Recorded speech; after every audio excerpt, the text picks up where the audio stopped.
Hi everyone. Okay, so since now the majority of people in the room weren't here for the introduction, I'm Jo Bartley. I'm the Principal of Culture and Change at ANSTO. In terms of what I do at ANSTO, I'm in the business of behaviour, monitoring behaviour, predicting behaviour and influencing behaviour. My boss and colleague, Rob Blissett, who's our Group Executive of People, Culture, Safety and Security, will be up in a minute to talk more about our overall safety strategy. I'm talking today about our Change Management Toolkit, which won the 2016 Comcare Award for Prevention. I was just giving a little bit of background on what we do, but I guess the summary is ANSTO uses nuclear science to deliver real-world health outcomes, research into the environment, and partners with industry to build and improve industries across the world. So we get really positive results from employees on safety culture measures. And of course, we work very closely with our regulators, including Comcare and ARPANSA, to continuously improve what we do. We are aware that too much self-congratulation leads to complacency.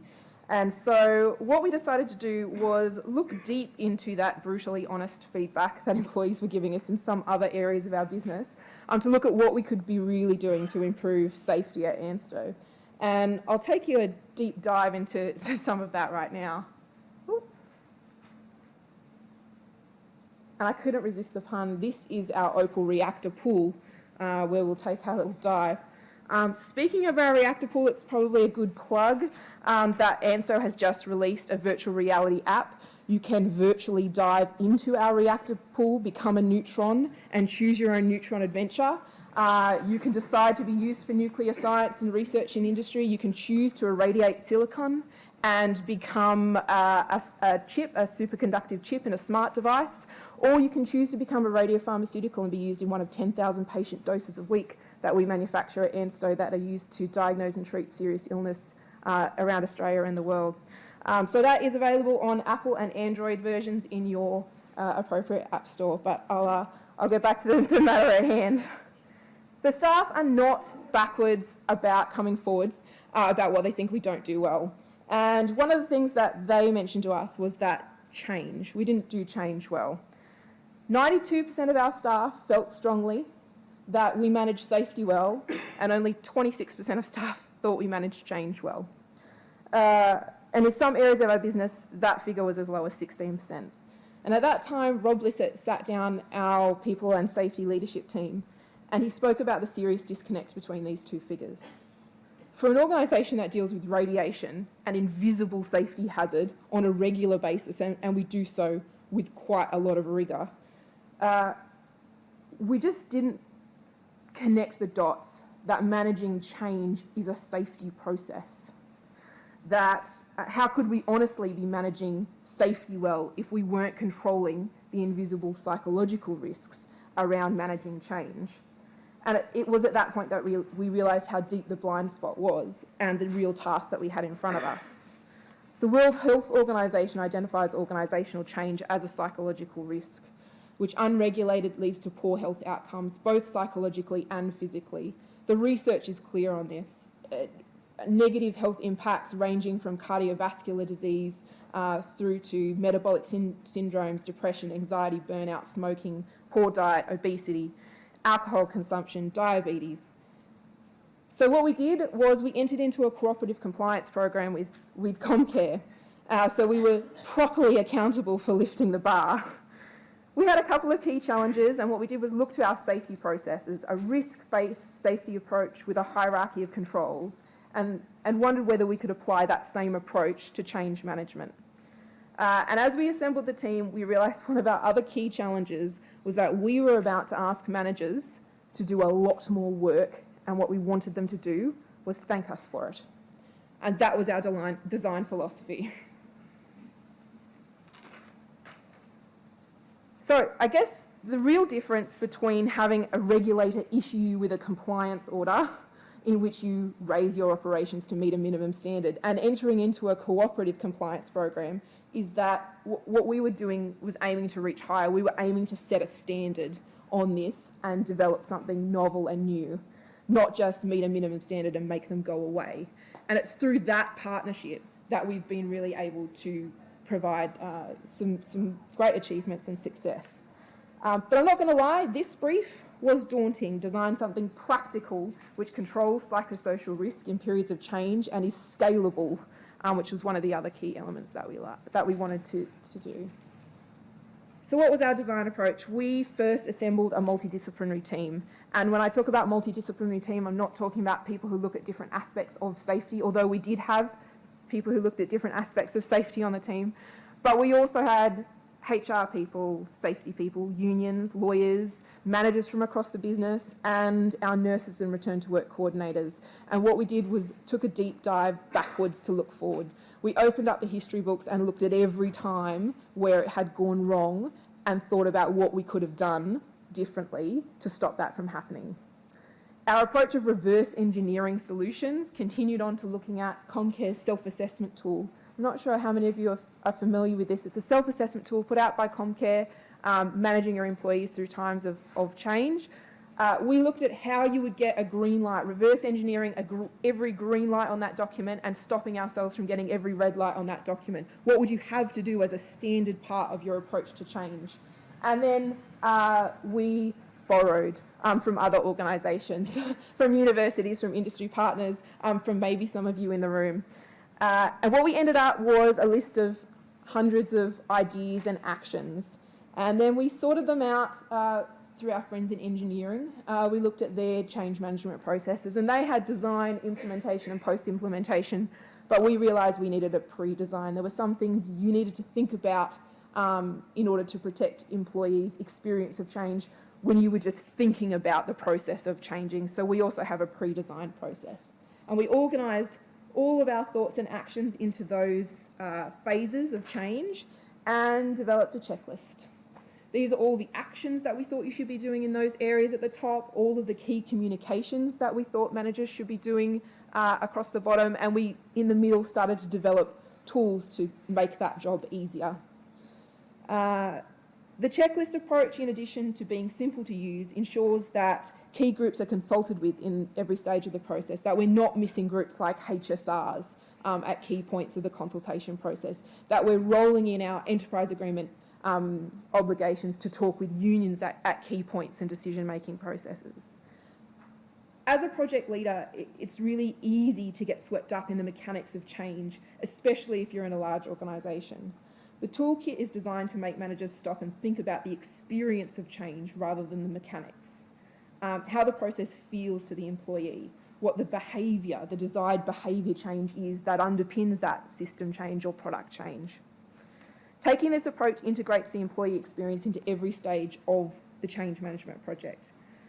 There are a number of supporting documents that support this foundation, including a risk assessment. And since we understood that our organisation had a big blind spot in seeing change as a psychological risk, we pre-populate that with all of the psychological risks that we think managers need to be aware of. And then it's up to them to guide through a process under the hierarchy of controls of mitigating that risk by engineering them out or through consultation. And we've got suggestions at every stage.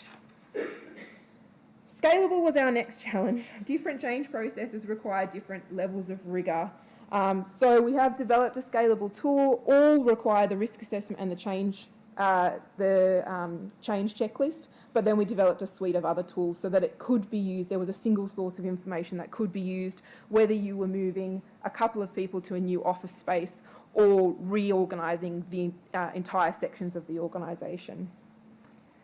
At the beginning of the presentation, I joked that our key challenge was to create more work for managers and have them thank us for us, but a design philosophy with the user at the centre was really one of the cornerstones of our success. Their ease of use, their navigability, their pain points or duplication remain at the centre of our continuous improvement process, and we are quite open that we are not done with this toolkit. We are constantly leaning into the feedback that people have about how it could be used better and looking to provide those continuous improvements back. What I'll do now is I'll invite Rob Lisser up to talk more about how we roll this out and how it fits into our safety strategy. Thanks, Jo. Thanks, Rob. So my life's easy when you have someone like Jo working for you.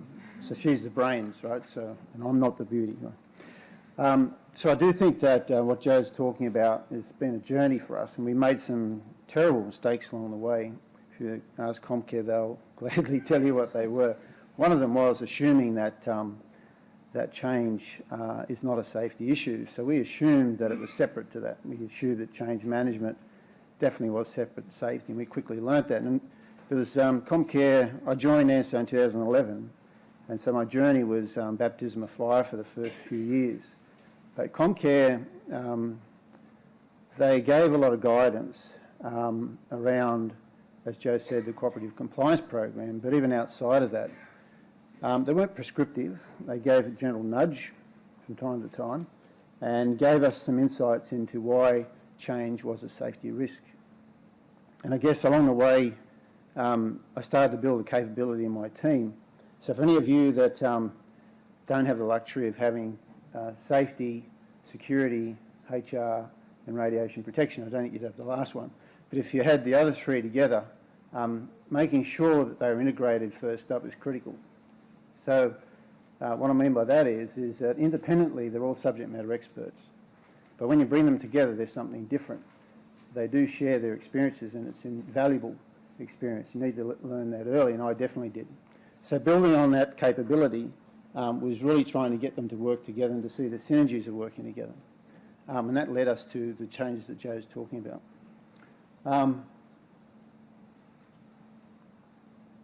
So straight up, we identified the subject matter experts. They needed to become coaches.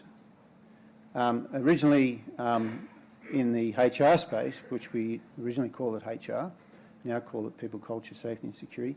In the HR space, the HR people didn't see themselves as coaches. They definitely had a lot of authority. They tended to do the work for line management, and we learnt that that simply just doesn't work. Holding on to that power, that authority, and taking jobs off people, I think contributed to some of the non-conformances early on at Anster. But in changing them to coaches, we put a lot of effort into building that coaching capability in the HR space. We suddenly found we had expertise and commitment from the workforce. Our line managers quickly saw that they could actually improve the processes and systems and safety themselves with little guidance. We had manager forums. Now, been a fair few management forums in my time, but what we tried to do in our manager forum was to get a lot of buy-in to get them to come up with a solution and make it very much a sharing process. So we have forums every month. The forums, we can't force people to come, but I think, Joe, the numbers of people now turning up to forums would probably triple what we had, obviously, in the first stages. And they actually designed the delivery points in the change management process that we used to implement the change management toolkit. Every month we have a safety focus. We change that focus depending sometimes on the month, but primarily the safety focus is driven by agendas that we think our statistics and data definitely are saying to us we need to improve in. And then, of course, training. So a lot of training we do, probably nothing different to what you do, but I think it's the transfer of the learning that we've actually taken on as being the most important part of training. Can't guarantee that what people learn in a room or online, they're going to transfer that back to their work. So the coach's role is to help them transfer that learning, whether it be an operational setting, whether it be an office environment. So I think that was one of the definitely key improvements we made. In terms of competence, coaching is a skill. We probably started off in the unconscious incompetence side, and definitely our aspiration is to get to the part where we're actually conscious about our competence and so on. But that journey, multiple levels of learning. We've discovered recently that what we thought we had competency-based training, we actually didn't in some areas. And in terms of the change management toolkit, it was underpinned, by skills that most people had inherently in them, which was simply understanding their roles and working out how they could improve their own workplace, using the toolkit to drive some of that conversation. And of course, the actual empowerment process was about data.